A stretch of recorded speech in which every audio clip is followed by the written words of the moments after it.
Dikala masa pandemi, sulit bagiku untuk mencari pekerjaan, apalagi hampir setiap perusahaan merumahkan para pegawainya dan bahkan ada juga yang sampai terkena PHK.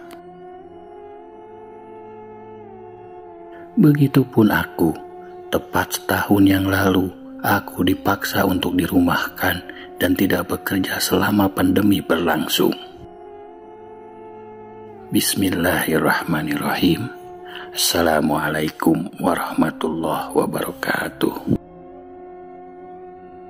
Namaku Astina. Aku adalah salah satu staf karyawan perusahaan swasta yang ada di kota Bekasi. Aslinya aku berasal dari kota Garut, Jawa Barat. Seperti yang kuceritakan di awal, di tengah pandemi, semuanya serba sulit karena aku dirumahkan dari tempat kerja dan tidak tahu lagi apa yang harus kulakukan untuk mencari uang. Akhirnya, aku pun mendapat pencerahan dan memutuskan untuk menjadi driver ojek online. Ya, lumayanlah daripada tidak ada penghasilan sama sekali. Kejadian ini aku alami tepatnya ketika tahun 2021 silam saat aku tidak sengaja mengantarkan salah satu penumpang di malam hari. Hari itu memang tidak terlalu banyak orderan yang kudapatkan. Bisa dihitung oleh jari lah kira-kira. Aku lihat jam sudah menunjukkan jam 10 malam. Aku masih menunggu di pangkalan, tepatnya sekitaran daerah Harapan Indah.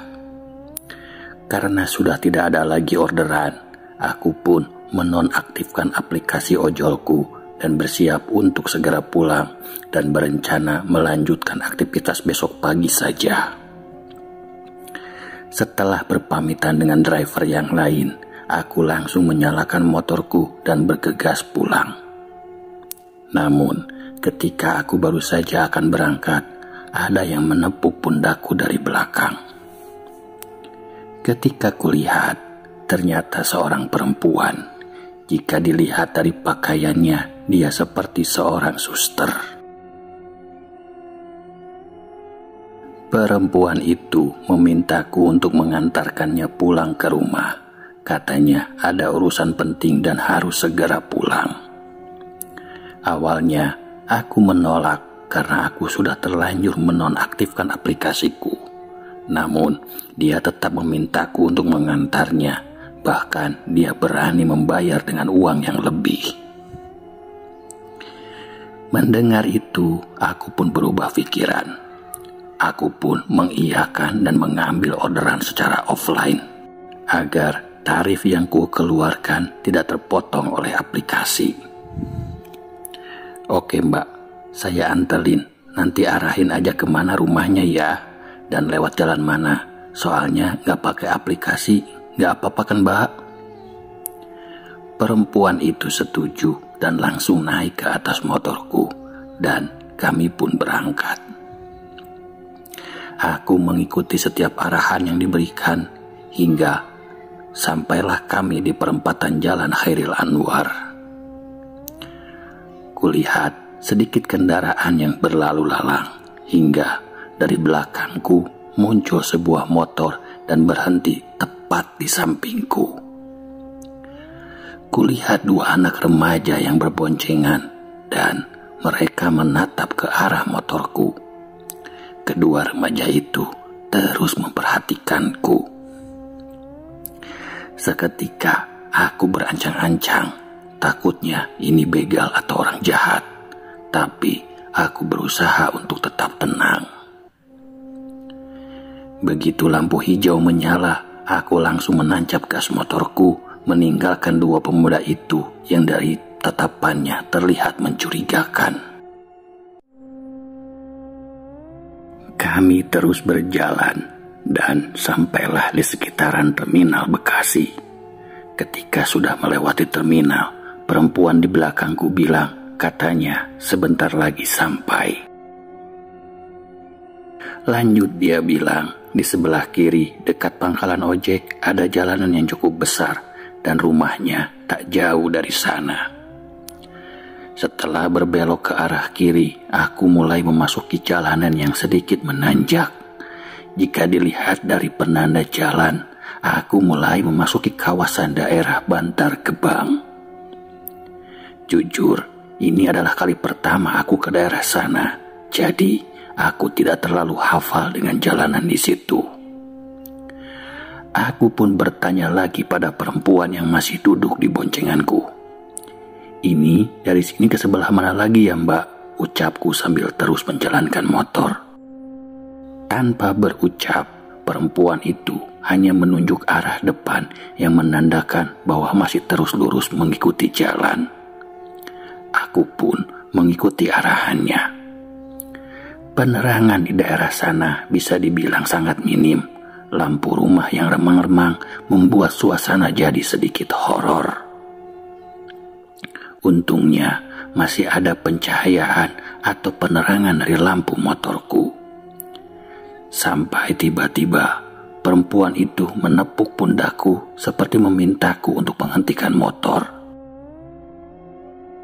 Seketika aku pun langsung menghentikan motorku. "Kenapa Mbak? Sudah sampai? Di sinikah tempatnya?" Tanpa menjawab apa-apa, perempuan itu langsung turun dari motorku, dan terasa motorku sedikit ada pergerakan ketika perempuan itu turun.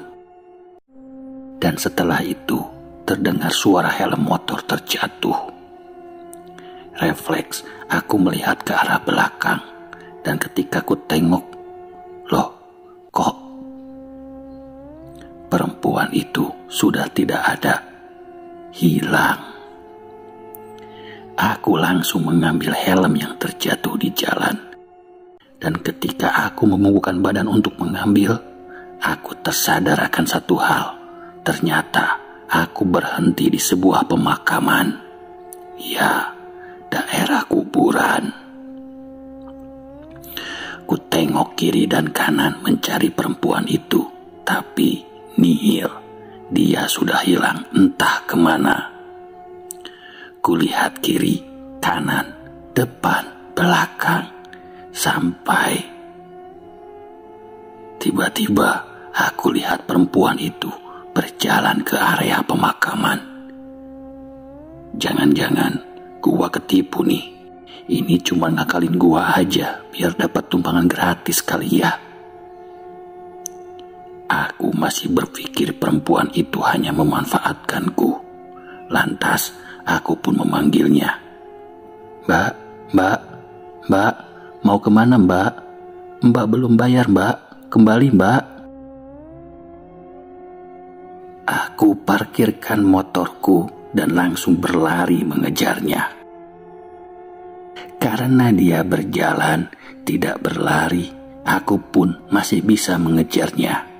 Dan ketika dekat dengannya, sontak tanganku langsung menepuk pundak perempuan itu. "Mbak, tunggu dulu Mbak, Mbak belum bayar." Dan ketika dia membalikan badannya,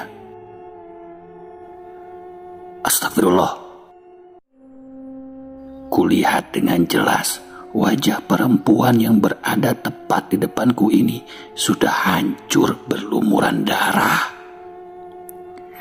Bentuk wajahnya sudah berubah. Terlihat dagunya yang panjang dengan mulutnya yang menganga hitam. Matanya mencekung ke dalam berwarna hitam. Dan perlahan kulihat sosok itu lebih terlihat seperti kuntilanak. Badanku mematung tidak bisa bergerak. Samar-samar dari mulutnya terdengar dia mengucapkan sesuatu seperti "terima kasih". Dia bilang terima kasih, dilanjutkan dengan tawa cekikikan yang sangat menakutkan. Aku coba terus melafalkan doa di dalam hati dan berharap ada orang lain yang melintas dan membantuku. Namun sama sekali tidak ada. Sampai sosok perempuan itu pun tiba-tiba saja melayang menjauh dan menghilang di antara pepohonan. Selepas itu, badanku mulai bisa digerakkan kembali. Aku langsung berlari menuju motorku dan meninggalkan tempat itu sejauh-jauhnya.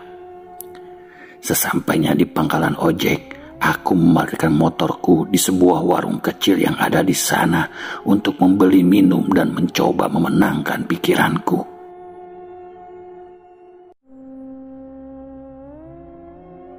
Di sana, kulihat masih ada driver-driver yang masih berkumpul, dan salah satunya menghampiriku dan menanyakan padaku kenapa aku terlihat pucat dan panik. Setelah cukup tenang, aku pun menceritakan apa yang kualami sebelumnya.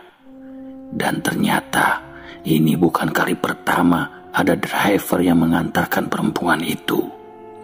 Banyak cerita dari driver ojek online yang lain yang mengalami kejadian yang sama seperti yang kualami.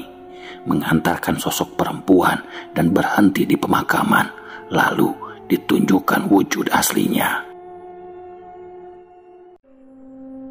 Setelah cukup tenang, aku pun pamit pulang. Keesokan harinya, seperti biasa, aku bertemu lagi dengan teman-teman driver di tempat tongkronganku. Dan mereka berkata, semalam sebelum pergi, aku terlihat ngomong sendiri. Setelah kuceritakan yang kualami semalam, jelas sudah bahwa sejak awal emang aku membonceng sosok misterius dan mungkin dua remaja yang melihatku di perempatan lampu merah itu melihat sesuatu yang lain yang aku bonceng di belakang jok motorku. Nah, demikianlah cerita pada kesempatan kali ini. Mohon maaf atas segala kekurangan. Billahi taufiq wal hidayah. Wassalamualaikum warahmatullahi wabarakatuh.